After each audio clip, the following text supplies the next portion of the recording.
Aloha guys, and welcome back to Just and True. I'm going to go over just real briefly about strategic responses to preemptive threat and risk analysis. And what that means is just being aware of your situational awareness, but not only situational awareness for what's happening now, but situational awareness for what could happen in the future, and situational awareness for the people around you as well. So, preemptive strategy to situational awareness and for your tactical response to it is extremely important when you're trying to mitigate damage or threats to yourself, your shelter, your bug out location, your family, your friends, and your loved ones. So your strategical response to risk management and threat analyst is really just going over your immediate environment and the people who are in it. For example, if you are in a cul-de-sac, then you need to mentally or even physically have a paper out on the threat analyst and the strategic response you'll have for each and every one of your neighbors. How much of a threat is, Joe Blow down the street, and how much of a threat is this other character across the street? And just having a preemptive way of mitigating damage that could happen in the foreseeable future. If you feel like someone has a threat of actually coming to your house during these situations and forcing you out, robbing you or hurting you, then you should already have in your head a list of people who, in your opinion, could possibly and would possibly do that to you. And then, if you can identify those people in your immediate surrounding and in your environment and have that threat analyzed, have that preemptive response, have it set, if you already know who it will and who it might be, what you can do now is, instead of just worrying about then in your situational awareness when the problem occurs, you can have preemptive strategic response on your situational awareness and threat analyst and risk management and risk mitigation by either approaching these people and starting a rapport, starting candor, being tactical with them, tactful, not tactical, being tactful with them, being respectful with them, showing them some love. If there's someone over there with a heart and heart, if you think that there's someone who may, if they need to, hurt you or hurt your family, if you feel like there's a threat, again, you should already have a list of people in your immediate surrounding of who, if the situation arises, do you think that's around you in your neighborhood would utilize that opportunity to attack you or to take from you what they want or to put you and your family and your house at risk. So you should already be thinking about not only your situational awareness now, but your situational awareness down the line. So what we're going to do is we're going to practice a little strategic risk management and danger analysis for who is in your neighborhood and who is around you, and even extend it past that, who could possibly be a threat to you, and how are you going to deal with it, not just then, but also how are you going to deal with it now. There's a lot of times out there where we may feel a way about someone and we could be judgmental on them based on appearance or based on their day-to-day actions, and we can be completely wrong. Don't take my words incorrectly. There's not a lot we can judge by a person's appearance, but being a neighbor, we get to see much more than a person's appearance.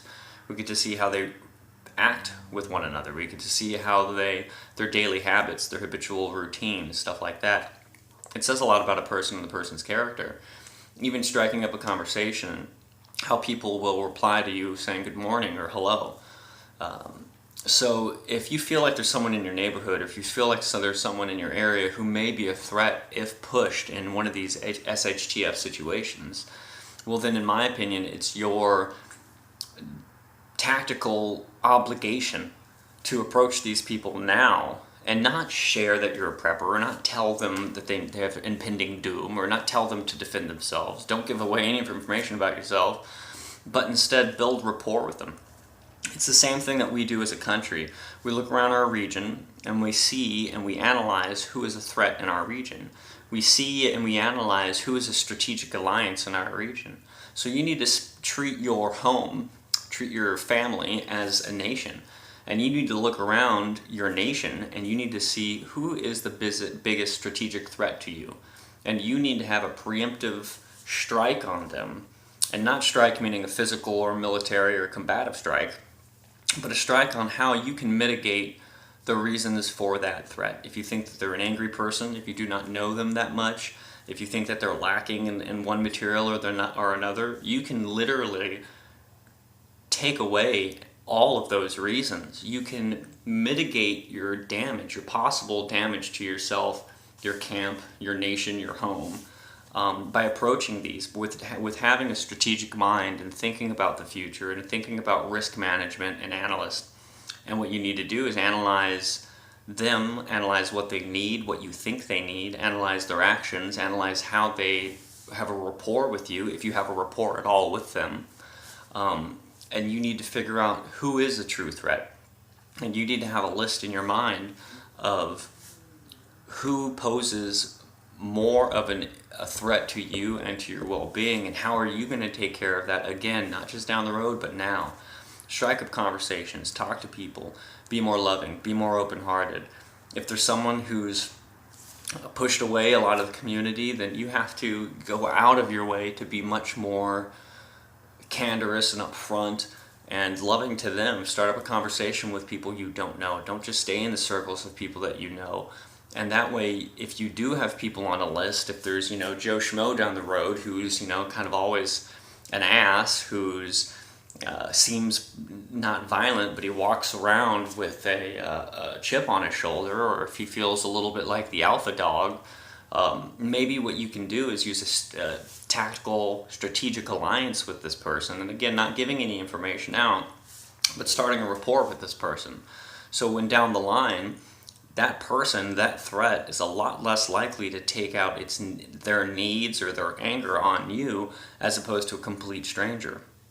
Thinking from, again, a military standpoint, thinking from a spiritual standpoint, or even a secular standpoint, if you can create allies, you can kill your enemies.